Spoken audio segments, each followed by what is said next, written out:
Sound ಹೆಂಗಿತ್ತು? Super boss. ನಿಜವಾಗ್ಲೂ ಯಾವ್ದೋ ಸ್ಪೋರ್ಟ್ಸ್ ಬೈಕ್ ಬರ್ತಿದೆ ಅನ್ಕೊಂಡೆ. ಪಾಸ್ ಆದ್ಮೇಲೆ ಗೊತ್ತಾಯ್ತು ನಮ್ಮ PRK ಅಂತ.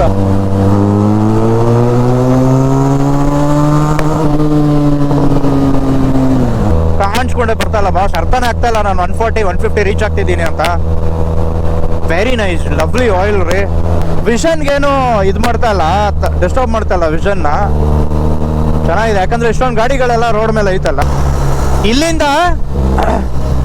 ಇಲ್ಲಿಂದ ಮುಂದೆ ಯಾವ್ದಾನ ಟೋಲ್ ಹತ್ರ ಕಣ್ಣಿಟ್ಟಿರಿ ರೈಟ್ ಸೈಡ್ ಅಲ್ಲಿ. PRK ಇನ್ಲೈನ್ 2 ಸಿಲಿಂಡರ್ ಇಂಜಿನ್ಗೆ Motiv 300V ಹಾಕೊಬೋದಾ ಅಂತಂದ್ರೆ ಹಾಕೊಳ್ಳಿ ಬಾಸ್, ಆರಾಮಾಗಿ ಕಣ್ಣು ಮುಚ್ಕೊಂಡು ಹಾಕೊಳ್ಳಿ.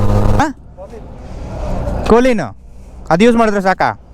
ಜಸ್ಟ್ ಸ್ಪ್ರೇ ಮಾಡಿ ಬಿಟ್ಬಿಡಿ. ಹಾ, ಅದು ಆಕ್ಚುಲಿ ಸ್ಮೂತ್ನೆಸ್ ಇರುತ್ತಲ್ವಾ, ಹಾ ಹಾ, ಆಟೋಮೆಟಿಕ್ ಆಗಿ ನೀರು ಬಿದ್ದರೂ ಕೂಡ ಕೆಳಗಡೆ ಬರ್ತದೆ. ಗುಡ್ ಮಾರ್ನಿಂಗ್ ಸ್ನೇಹಿತರೆ, ನಾವಿದ್ದೀವಿ ಇವತ್ತು ನಮ್ಮ ಸಾಗರ್ ಅವ್ರ ಜೊತೆ. ಸೊ ಅವ್ರದ್ದು ಬಂದ್ಬಿಟ್ಟು TRK X ಮಾಡಲ್. ಇದು ಒಂದು ಒಳ್ಳೆ ರೈಡ್ಗೆ ಹೋಗೋಣ ಅಂತಿದ್ದೀವಿ. ಸೌಂಡ್ ಹೆಂಗಿತ್ತು? Super boss. ನಿಜವಾಗ್ಲೂ ಯಾವ್ದೋ ಸ್ಪೋರ್ಟ್ಸ್ ಬೈಕ್ ಬರ್ತಿದೆ ಅನ್ಕೊಂಡೆ. ಪಾಸ್ ಆದ್ಮೇಲೆ ಗೊತ್ತಾಯ್ತು ನಮ್ಮ PRK ಅಂತ. ಓ, ಸೊ ನೀವು ಆ್ಯಕ್ಚುಲಿ ನೋಡ್ತಾ ಇದ್ದೀರಲ್ಲ, ಆದರೆ ಪಾಪ ಸ್ಟಾಕೇ ಸಿಗ್ತಾಯಿಲ್ಲ ನಮ್ಮ ಸಾಗರ್ ಅವ್ರಿಗೆ. 3 months ಇಂದ ವೇಟಿಂಗ್ ಅಂತ. ನೋಡೋಣ ಏನೋ ಒಂದು ಮಾಡೋಣ. ಬನ್ನಿ ಹೋಗೋಣ. ಸೊ ಇವತ್ತಿನ ರೈಡ್ ಬಂದ್ಬಿಟ್ಟು ಆಲ್ಮೋಸ್ಟ್ ಒಂದು 134 ಕಿಲೋಮೀಟರ್ಸ್ ಹಂಗಿರೋದು. ಎಲ್ಲಿಂದ ಅಂದರೆ ನಮ್ಮ ಎಸ್ಟಿಮ್ ಮಾಲ್ ಬೆಂಗಳೂರಿಂದ 134 ಕಿಲೋಮೀಟರ್ಸ್, 140 ಇಟ್ಕೊಳ್ಳೋಣ. ಹೋಗುವಾಗ ಎಲ್ಲೋ ಒಂದು ನಾಷ್ಟ ಮಾಡ್ಕೊಳ್ಳೋಣ.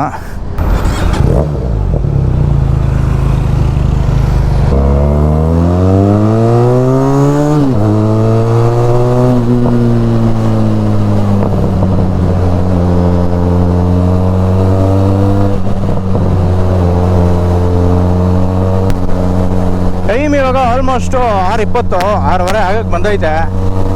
ಇನ್ನಾನು ಎಲ್ಗುರು ನೋಡಿ ಬೆಳಕೆ ಆಗಿಲ್ಲ ಇನ್ನು. ಸೊ ನೋಡಿ ಇವ್ರದ್ದು ಎಕ್ಸ್ಪರ್ಷನ್ನು. ಸೊ ಸಾಗರ್ ಅವ್ರು ಬಂದ್ಬಿಟ್ಟು ಮೆಡಿಕಲ್ ಫೀಲ್ಡ್ ಬಾಸ್, ಸಖತ್ ಗಡತಾಗಿದ್ದಾರೆ ಬಾಸ್. ಇವ್ರ ಜೊತೆ ಇಟ್ಬಿಟ್ರೆ ನಮಗೆ ಸೇಫ್ಟಿ, ಹಂಗೆ ಅನ್ಸ್ಬಿಟ್ಟಿದ್ದಾರೆ. ಸೇಮ್ ನಮ್ಮ D-Boss ಪರ್ಸನಾಲಿಟಿ ಅಲ್ಲಿ ಥರ ಇದ್ದಾರೆ ಇವರು.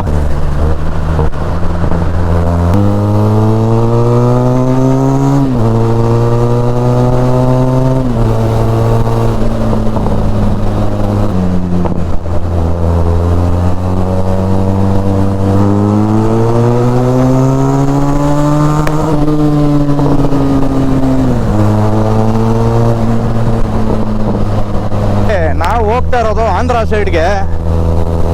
ಆಂಧ್ರ ಸೈಡ್ ಅಂದರೆ ಬಾರ್ಡರ್ ಒಳಗಡೆ ಜಸ್ಟ್ ಟಚ್ ಮಾಡ್ಕೊಂಡು ಬಂದ್ಬಿಡ್ತಾ ಇದ್ದೀವಿ, ಅನಂತಪುರ ಹತ್ರ ಟು ಬಿ ವೆರಿ ಸ್ಪೆಸಿಫಿಕ್.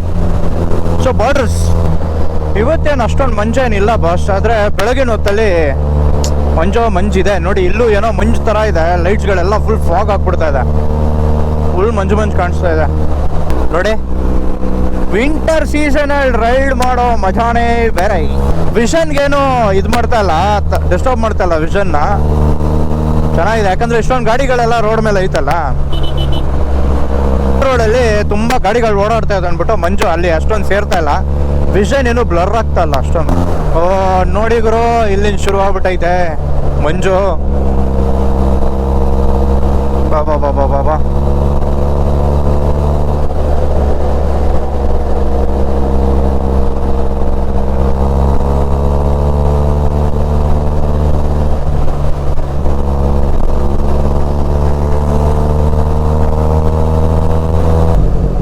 ಎಲ್ಲಿ ನಮ್ಮ ಸಾಗರ್ ಬಾಸ್? ಮುಂದೆ ಇದ್ದಾರೆ. ಹೋಗ್ರಪ್ಪ ಹೋಗಿ ಬೇಗ. ಅಯ್ಯೋ ಇವನು ಲೆಫ್ಟ್ ಬೇರೆ ತಗೊಳ್ಬೇಕಾ?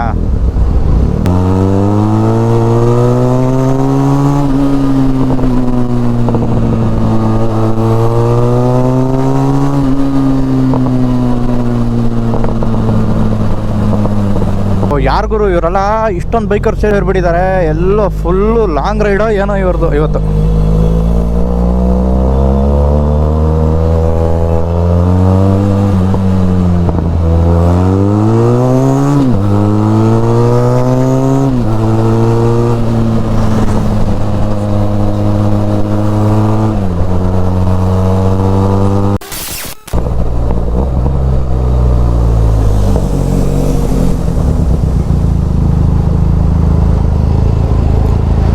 ಇವತ್ತು ಸ್ವಲ್ಪ ಚೆನ್ನಾಗಿ ಮಂಜಿದೆ ಬ್ರಿಡ್ಜ್ ಮೇಲೆಲ್ಲ. ಕಮ್ಮಿ ಇದೆಯಲ್ಲ, ಹಾಂ ಕಮ್ಮಿ ಇಲ್ಲ. ಹಾಂ, ಅಷ್ಟೊಂದೇನಿಲ್ಲ, ಕಮ್ಮಿ ಇದೆ.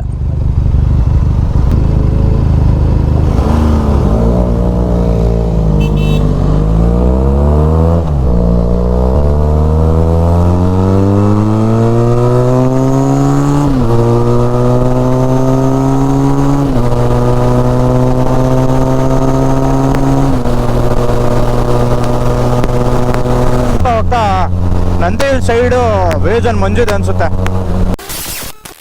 ಸ್ವಲ್ಪ ಬೆಳಕು ಬಂದೈತೆ ಬಾಸ್ ಇವಾಗ.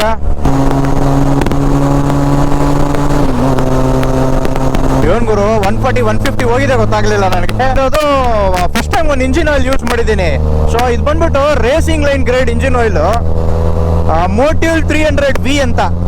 So I just wanted to try whether ಇದು ಬಂದ್ಬಿಟ್ಟು ಸಕ್ಕದಾಗಿ ಸೂಟ್ ಆಗುತ್ತೋ ಇಲ್ಲೋ ನಮ್ಮ TRKಗೆ ಅಂತ. ಬಾಸ್ ಇಂಜಿನ್ ಹೀಟ್ ಆಗ್ತಾ ಇಲ್ಲ ಬಾಸ್. ಅದ್ಯಾವುದೋ J ಸೀರೀಸ್ ಬುಲೆಟ್ಗೆಲ್ಲ ಹಾಕಿದ್ರೆ ನೀವು ಇಂಜಿನ್ ಹೀಟಿಂಗ್ ಇಶ್ಯೂಸ್ ಬರುತ್ತೆ ನಿಮಗೆ ಮೋಟಿವ್ 300V ಹಾಕಿದ್ರೆ. ಬಟ್ ನಮ್ಮಂತ ಇನ್ಲೈನ್ 2 ಸಿಲಿಂಡರ್ ಗಾಡಿಗಳಿಗೆ I think it's one of the best. ಯಾಕಂದ್ರೆ ಪರ್ಫಾರ್ಮೆನ್ಸ್ ಫೀಲ್ ಆಗ್ತಾ ಇದೆ, ಪರ್ಫಾರ್ಮೆನ್ಸ್ ಅಷ್ಟು ಖರಾಬಾಗಿದೆ.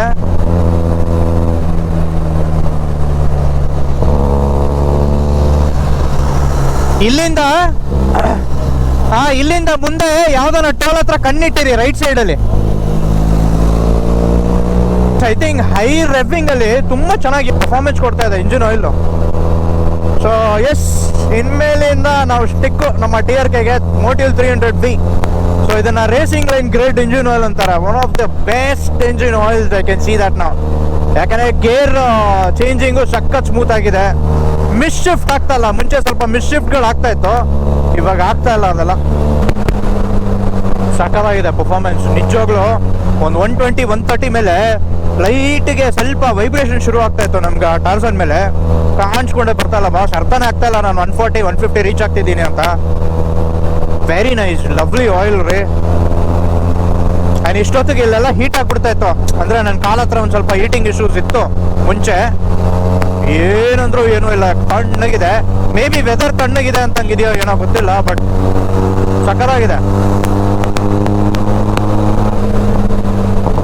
ಸೊ ನನಗೆ ಕೇಳಿದ್ರೆ ನೀವು TRKಗೆ TRK 502 ಅಥವಾ X ಆಗಲಿ TRK ಇನ್ಲೈನ್ 2 ಸಿಲಿಂಡರ್ ಇಂಜಿನ್ಗೆ ಮೋಟಿವ್ 300V ಹಾಕೊಬೋದಾ ಅಂತಂದ್ರೆ ಹಾಕೊಳ್ಳಿ ಬಾಸ್, ಆರಾಮಾಗಿ ಕಣ್ಮುಚ್ಕೊಂಡು ಹಾಕೊಳ್ಳಿ.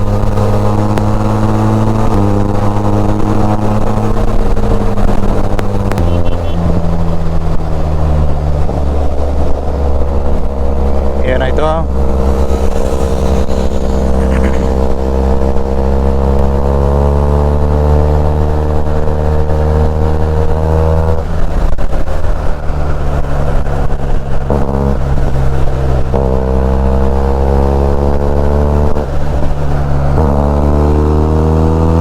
ಡೋರು ಸರಿಯಾಗಿ ಹಾಕೊಂಡಿರ್ಲಿಲ್ಲ ಅವರು.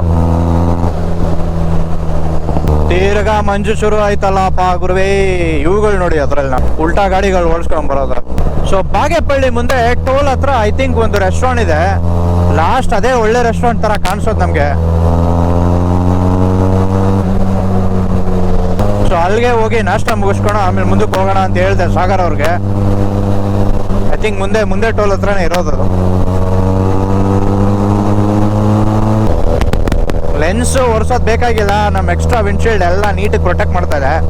ಗಾಳಿ ಬರೋಕ್ಕೂ ಬಿಡ್ತಾ ಇಲ್ಲ.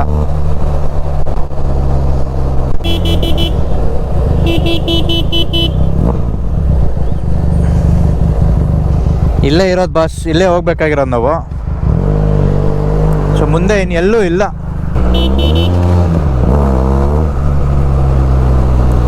ಅಲ್ಲೇ ಹಿಂದೆ ಹೋಯ್ತು, ಯೂ ಟರ್ನ್ ತಗೊಳ್ಳಿ.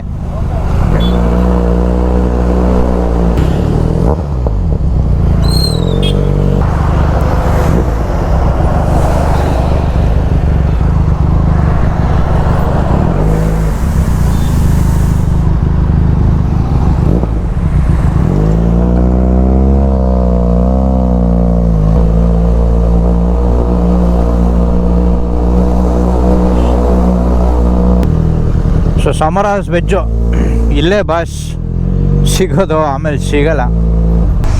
ಇದು ಬಿಟ್ಟು ಆಮೇಲೆ ನೆಕ್ಸ್ಟು ಏನೂ ಇಲ್ಲ. ಹೌದಾ? ಹಾಂ, ಅಲ್ಲೆಲ್ಲ ಹೋದ್ರೆ ಆಂಧ್ರ ಸೈಡ್ ಎಂಟ್ರಿ ಕೊಟ್ಟ ಮೇಲೆ ಮುಗೀತು ಕತೆ. ಏನೂ ಇರಲ್ಲ. ಅದೆಲ್ಲ ಸುಮ್ಮನೆ ರೋಡ್ ಸೈಡಲ್ಲಿ ಹಾಕೊಂಡು ಖಾರವಾಗಿ ಏನೇನೋ ಮಾಡ್ತಾ ಇರ್ತಾರೆ. ಅದೇ ಸುಮ್ಮನೆ ಸ್ಟಮಕ್ ಅಪ್ಸೆಟ್ ಆಗ್ಬಿಟ್ರೆ ಎಕ್ಸಾಕ್ಟ್ಲಿ. ಇಟ್ ಸ್ನೇಹಿತರೆ, ಸೊ ಇನ್ನೇನು ಹೋಗ್ಬಿಟ್ಟು ನಾಷ್ಟ ಮಾಡಬೇಕು. ನಮ್ಮದು ವಿಂಡ್ಶೀಲ್ಡ್ ಒಂದು ತಲೆನೋವು.